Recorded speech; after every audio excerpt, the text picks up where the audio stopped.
किसी देश के पास कितनी भी बड़ी आर्मी क्यों ना हो, एडवांस टेक्नोलॉजी या डेंजरस मिसाइल क्यों ना हो, इंडिया को हराना बहुत ही मुश्किल है।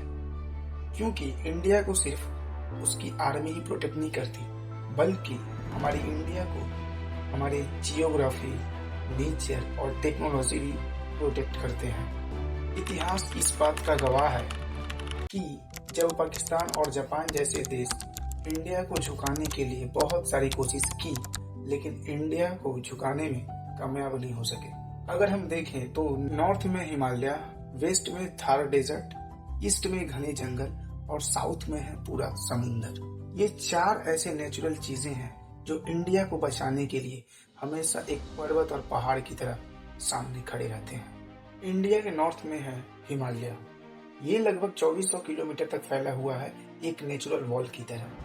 कई जगहों पर इसकी ऊंचाई 8000 मीटर से भी ज्यादा है।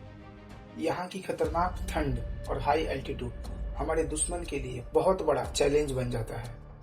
टेम्परेचर अक्सर -10 डिग्री सेल्सियस से 20 डिग्री सेल्सियस तक पहुंच जाता है, कभी कभी इससे भी नीचे हो जाता है। यहाँ कोई कितना भी बड़ा ट्रेंड ऑफिसर क्यों ना हो या सोल्जर ही क्यों ना हो, उसको यहाँ सांस लेने में भी प्रॉब्लम होती है। इसीलिए नॉर्थ साइड से इंडिया पर अटैक करना बहुत ही मुश्किल है।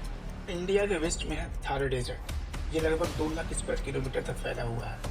यहाँ का टेम्परेचर कई बार 50 डिग्री के आसपास पहुंच जाता है। तेज गर्मी, पानी की कमी और नरम रेत एनिमी टैंक्स के लिए बहुत बड़ा खतरा बन जाता है।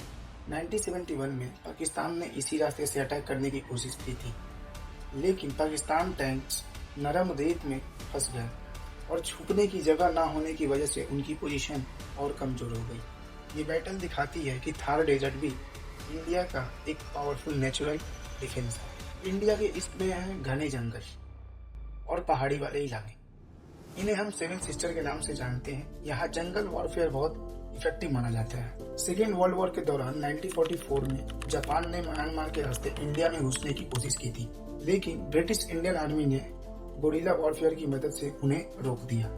जंगल और पहाड़ों में हाइड आउट्स और हीट एंड रन स्ट्रेटेजी बहुत डेंजरस होती है, इसीलिए इस साइड से इंडिया पर अटैक करना भी बहुत मुश्किल है।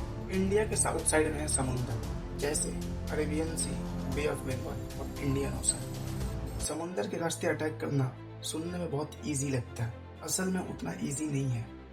मॉनसून, साइक्लोन्स और रफ सी कंडीशन हमारे दुश्मन को बहुत ही बड़ी चैलेंज क्रिएट कर देता है। और अगर कोई दुश्मन समुद्र के रास्ते आता भी है तो इंडियन नेवी हमेशा तैयार खड़ी होती है अपने INS विक्रांत के साथ। इंडिया दुनिया की स्ट्रॉन्गेस्ट मिलिट्री पावर में से एक है। इंडिया के पास 14 लाख से भी ज्यादा एक्टिव सोल्जर है और 10 लाख से भी ज्यादा रिजर्व फोर्स।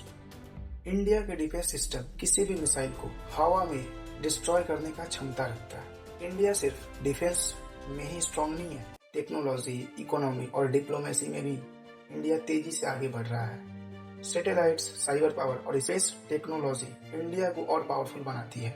इसरो ने दुनिया में इंडिया का नाम ऊंचा किया है। तो इंडिया को हराना बहुत ही मुश्किल है। इंडिया को सिर्फ आर्मी ही नहीं प्रोटेक्ट करती या कोई डिफेंस सिस्टम। इंडिया को यहाँ की नेचर, जियोग्राफी, टेक्नोलॉजी और सभी इंडिया के लोग मिलकर अपनी देश की रक्षा करते हैं। अगर कोई बॉर्डर क्रॉस करके भी आ जाए तो 1.4 बिलियन लोगों को कंट्रोल करना बहुत ही मुश्किल है।